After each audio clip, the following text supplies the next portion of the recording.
All right, ladies and gentlemen, it is now time to talk about Dustborn. Now, Dustborn is not necessarily a video game that I think anybody's talking about, because the last time I checked, Dustborn came out, unfortunately for them, on the same exact day that Black Myth Wukong decided to come out.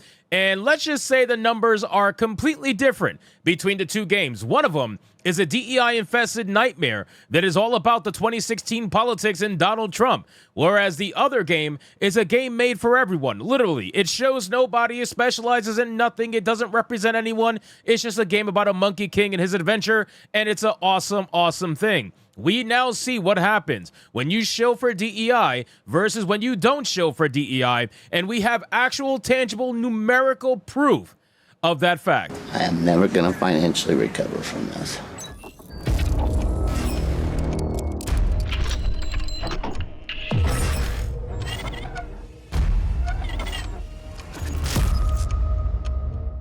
Now again, ladies and gentlemen, this article is titled "The Wokest Game Ever. Dustborn has abysmal player numbers on release day." I didn't know anything about this game. I'm going to be flat out with you. I had no idea.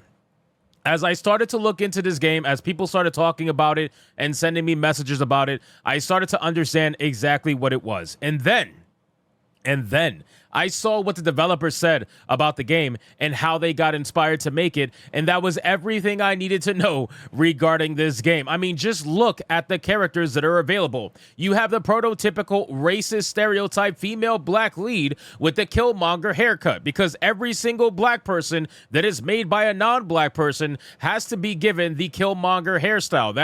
That's what's the black thing to do, right? That's what they view it as. It's ridiculous. And I haven't even heard her voice, but chances are she probably sounds like she's from Wakanda to some extent. I don't know why they do this. I really don't. There is so many different forms of hair that black people have, but for some reason they feel like it's only the Killmonger fade. I don't really know what's going on with this. So let's get into this article, guys, from That Park Place. But of course, before we do, if you are new here, just consider hitting that subscribe button. I would greatly appreciate it, and like the video to push us out into that YouTube algorithm.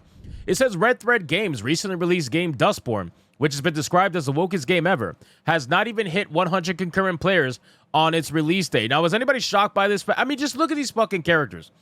This is prototypical DEI. They make the same character stereotypes over and over and over again. There is nothing different. There is nothing special. There is nothing diverse about anything that's shown on the screen here. All of this is stereotypical, like cut and paste characters that every single company who's trying to claim to be diverse makes. They do the same shit all the time. Back in July, following the release of the game's trailer, a representative for the game conducted an interview with PSU and confirmed that the entire game spawned out of protest against Donald Trump being elected president in the United States in 2016. Like, what the fuck does that have to... Why? See, this is the problem. This is the problem right here. You want to sit there and try to complain about, oh, nobody's giving these games a chance, blah, blah, blah, blah. You automatically are alienated 50% of your potential customer base. I would argue more, but I'm trying to be fair here. 50% of your potential client base by simply saying something stupid like that. You mean this entire game has been spawned over your TDS over the last 8 years? Are you fucking kidding me right now? That means that since 2016, these developers have been thinking about how much they hate Trump to the point where they had to make a game about it. It's insane. The representative was asked what were some of the inspirations during the early days of making the game. Well, I can't wait to hear this. He responded, for us, it's always begin with the characters in the... No, it doesn't. No, it doesn't. They don't care about the characters in the world, okay? Let's be real. They don't care about the story. The story comes last. What they care about is the message, right? Which they made it very clear. They want to talk about the message first and the message foremost than anything else in the game. Followed by the narrative. We generally have an idea of genre, setting, mood, and tone, who the protagonists are, and then we build the game around that. Art direction, game mechanics, engine-specific features, all of that follows the world, the story, and most importantly, the characters. That's very different to how some studios operate, but Red Thread is first and foremost a storytelling studio. We tell stories using game mechanics and interactivity, and we try to do something fresh and different with every game we develop, he continued. From there, he said, still, we wanted Dustborn to be an evolution of the work that we did with Dreamfall Chapters, a third-person adventure with a strong cast of diverse characters in a vibrant, deep, and original world. There's nothing original about it. With some adventure game mechanics and a lot of branching dialogue and stories. But this time, we also wanted to include combat action with a narrative twist that stays true to our storytelling heritage. He added, and there's also a bunch of features connected to the idea of weaponized words and how words have the power to change the world. So this entire thing is based around people being so soft around words. Again, this looks like Diversity Bandcamp. That's literally what this looks like right now, but let's continue. Next, the representative revealed the game was inspired by the election of Donald Trump. See, this is where they're going to lose people, right? What they first said in the beginning was not too terrible, okay? I would let that slide because it's typical DEI nonsense. But now, you're deciding to make this about Donald Trump because you have TDS, and it's fucking pathetic. Everybody who suffers from TDS needs to reevaluate their life and where they stand. Honestly, I'm not telling you got to vote red. I'm not telling you that at all. But what I'm saying is the fact of the matter is you are completely and utterly controlled in your life through every means possible by TDS. You are controlled completely. TDS runs you entirely, and this is a big problem because if you can't even make a video game without even having TDS, then you have a big issue. You might need to go to TDS Anonymous or something like that. It's really bad.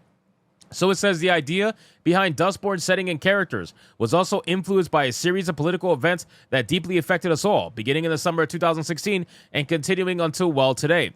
Bro, this man has so much TDS that he couldn't even mention Donald Trump.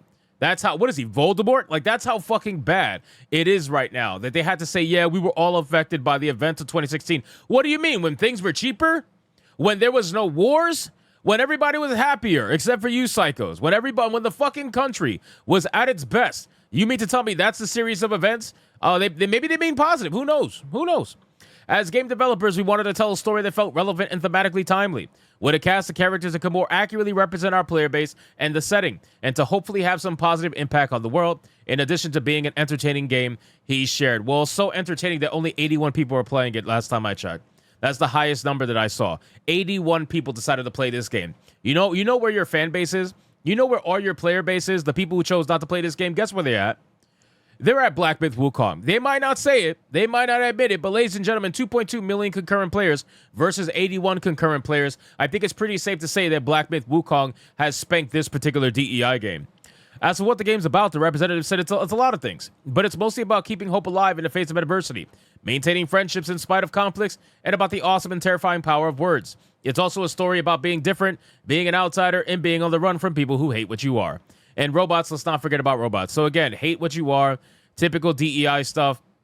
They want to talk about the fact that, oh, nobody likes us, nobody appreciates us, nobody wants us, we are casted out, we are outcasts of society, blah. Shut the fuck up, bro. This game sounds unbelievably boring. You have one opportunity to sell people on your game, and you decided to talk about DEI and politics. Then you wonder why there's only 81 people playing this game right now. You guys are absolute fucking losers. You need to go to TDS Anonymous, and you need to figure out what's happening in your life, because ultimately, this whole nonsense that you're trying to spew about being diverse and all this shit, nobody believes you, and Black Myth Wukong has completely destroyed that entire narrative. So anyway, guys, thank you so much for watching this video. Hope you did enjoy it. If you did, consider leaving me a subscribe. I would greatly appreciate it. Don't forget to like the video, comment, let me know what you thought, and I'll see you guys on the next one. Hypnotic out.